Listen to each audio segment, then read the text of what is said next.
Years ago, Prince William hired her in secret. No news stories or big events. Her family found out what he had been doing the whole time after she died and were so sad they couldn't handle it. The envelope was thick, cream-colored, and had a royal crest on the cover. Edith Turner was in her late 60s and no longer worked as a maid. She held it with shaking hands. It was something she had never seen before. The writing on her name was perfect in blue ink. The message inside was short but shocking. It has been directly asked of you to become a live-in staff member at Kensington Palace. Start right away is recommended.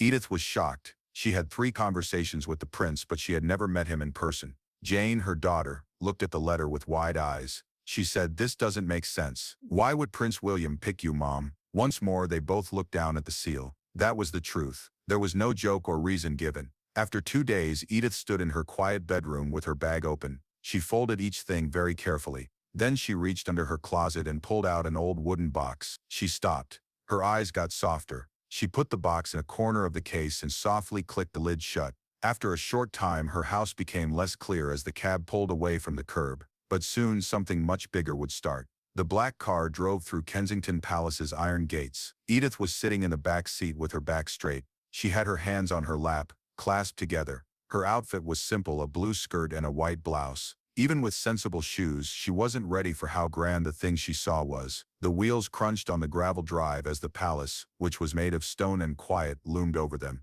The door was opened by a maid. "Good morning, Miss Turner. You are being waited for by His Royal Highness." She said yes. As she left, her heart was beating fast. The house felt full of quiet tradition on the inside. There are marble floors, picture frames covered in gold, and tall windows that let in the light of spring. Servants walked by her and smiled. Not many people spoke. She was shown to a simple room with a view of the garden that was much less fancy than she had thought. Everything changed in the morning. In the hallway, Prince William showed up. There was no fanfare or welcome. He smiled warmly and wore pants and a shirt with a collar. He told her, "You must be Edith. We're glad to have you." She quickly bowed because she was still not used to the idea. "I don't really care about being polite," he said. "Be who you are. That's the reason you're here." Not sure what he meant. She nodded. Though as the days went by, she began to get it. Edith stuck to her work and cleaned, put away, and got small things ready. She never got in the way or stayed too long. But some people did notice her.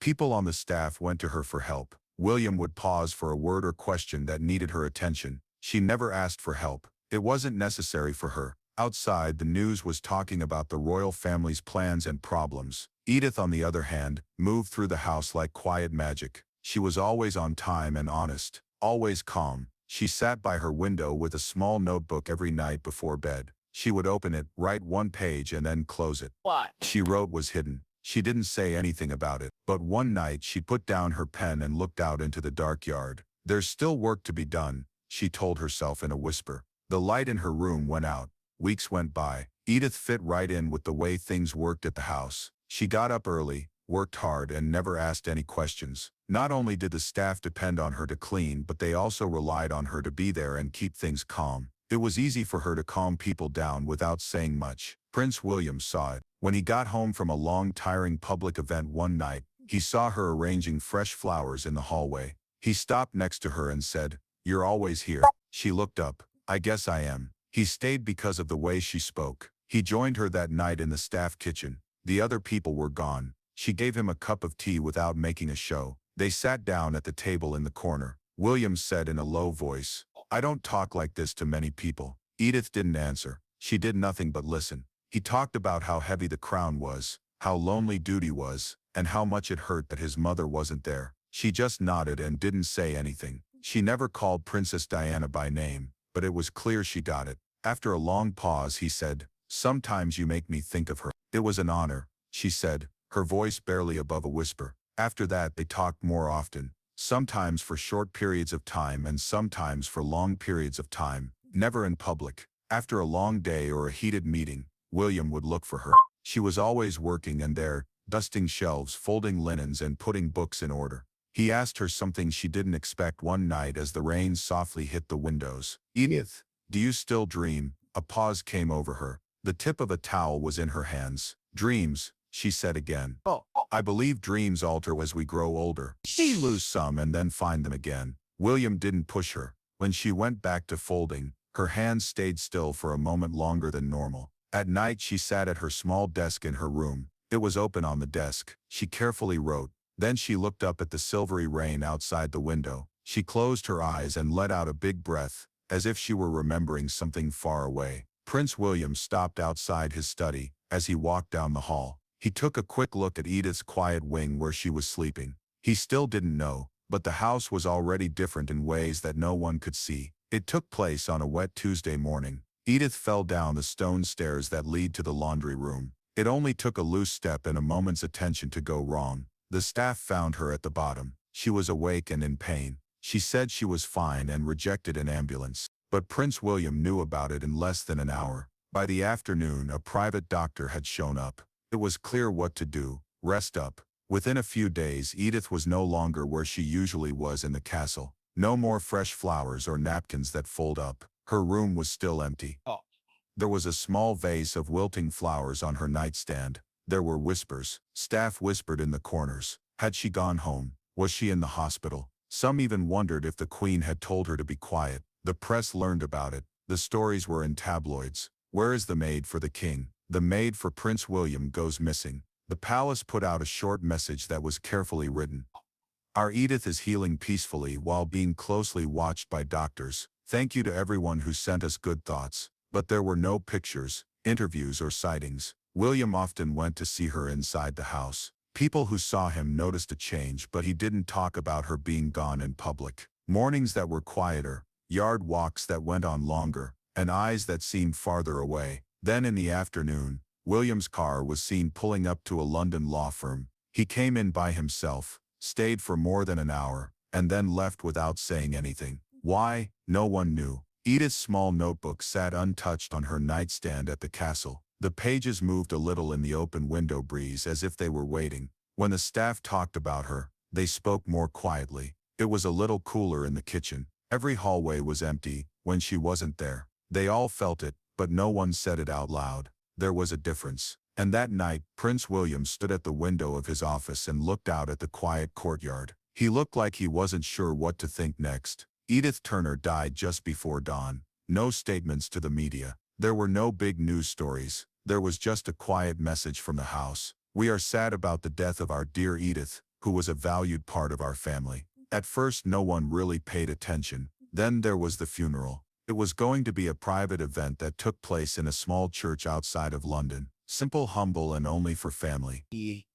Cams went off when the black cars came in, though Prince William went to the funeral. But not as the king or queen, but as a mourner. He stood with his head bowed next to Edith's family. The two people joined hands. Jane, her daughter, held the order of service with shaky hands. Edith May Turner.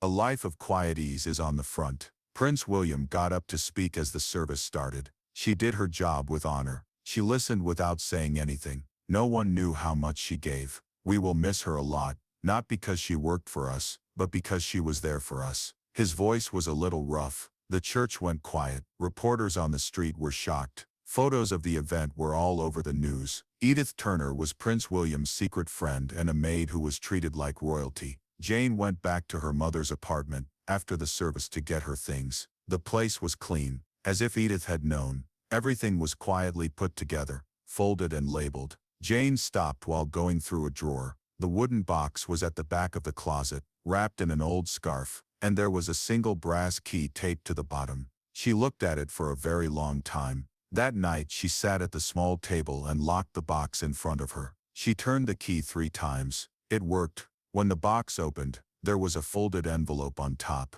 The outside was written by her mother. For my family, while I'm away. Jane took a deep breath, and in Kensington Palace, which is across the city, Prince William put a single white rose on the windowsill. The world had questions, but there were solutions ready to be found. The wooden box wasn't very big, but Jane could not believe how heavy it was. Inside, neat stacks of paper were tied together with rope. When the lid was fully opened, a soft lavender smell came up. There were dozens of letters in the first package. Each one was carefully written, and each envelope had a seal with a crest that Jane knew right away as the Kensington Palace crest. The first letter came off. It was more than 5 years ago. Please note that the letter was written in the clear handwriting of Prince William. Again, thank you for your peace of mind. It held me down more than you know. You make me think of someone I lost too soon. Jane's eyes got bigger. She reached for one more. You asked me once if I still believed in magic. I didn't. That is until I saw how you moved through this house with style, kindness, and power. I couldn't see. Thanks for coming back to me. The tone of each letter was the same, from a prince to a maid, words of deep thanks, quiet respect and love. There was no hint of put down, just kindness. A pile of formal papers was sitting on top of the letters. As Jane turned them over, her hands were shaking. There were records of money transfers, legal deals, and papers that had the seal of a royal charity on them. As she quickly looked through the pages, the truth started to come out. Prince William hadn't just said nice things to Edith to thank her. He gave her real shares in a secret royal trust that helped pay for college scholarships, children's hospitals, and programs that helped orphanages. Edith was named as both a recipient and a secret partner on the papers. Over the years, a small part of her assets had grown. How much in total? £7 million. On top of the last page was a letter written by hand to Edith. She made me believe in normal magic again. You've never wanted to be rich, even though all you wanted to do was help. Your kind of help should be heard across time and space. This should help you leave something behind. I'll let you choose the rest. Jane's eyes filled with tears. She dug deeper into the box and found one more envelope. Her mother wrote it down for Jane's kids to find after the wake. She gave it to Amelia, her teen daughter, who held it with tense hands. They did nothing until evening. Then, with her family around her, Amelia broke the seal and spread out the thick paper inside. It was a short message. To Amelia and Thomas, I believe in doing good things without being noticed. I was able to get this gift with the help of Prince William. You now have full funding for college, so go wherever your heart takes you. The rest will help kids who don't have homes of their own. Love doesn't have to be loud. It only needs to last. Have a good life. Kindness. Love you always, Gren. There was silence in the room. No one spoke. Jane looked at her husband. His eyes were red. The little boy was holding on to the box, like it was going away. Jane was the first person to start crying. The rest of the family came after. They didn't beg for money. They cried because they didn't know, because Edith had never said a word about the life she had built in secret, or the trust Prince William had put in her.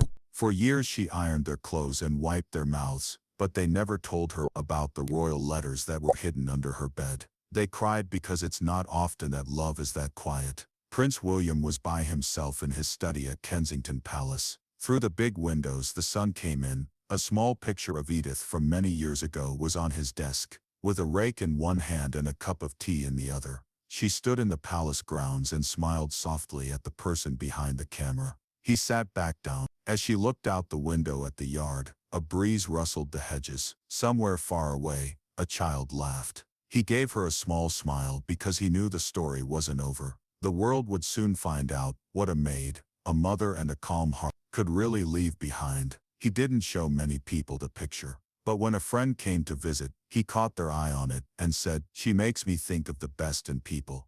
He walked through the palace halls and past places where she used to stand quietly, arranging flowers or folding blankets. Every once in a while, he would stop for a moment, just long enough to take a breath, and give a quiet nod to someone who had left her mark without ever asking for credit. People remembered Edith for what she did, but those who knew her well remembered something more. How still she was, how kind she was, and how she could make you feel seen, without saying much. She never yelled or tried to get attention. She had just done her job. Her family saw what Prince William did after she died, and broke down in tears. Not because she was gone, but because she never asked to be noticed. No one would ever forget. Have you ever met someone who quietly changed things for those around them? Tell us about your story below. Please tell us. We're done for now. See you in the next movie.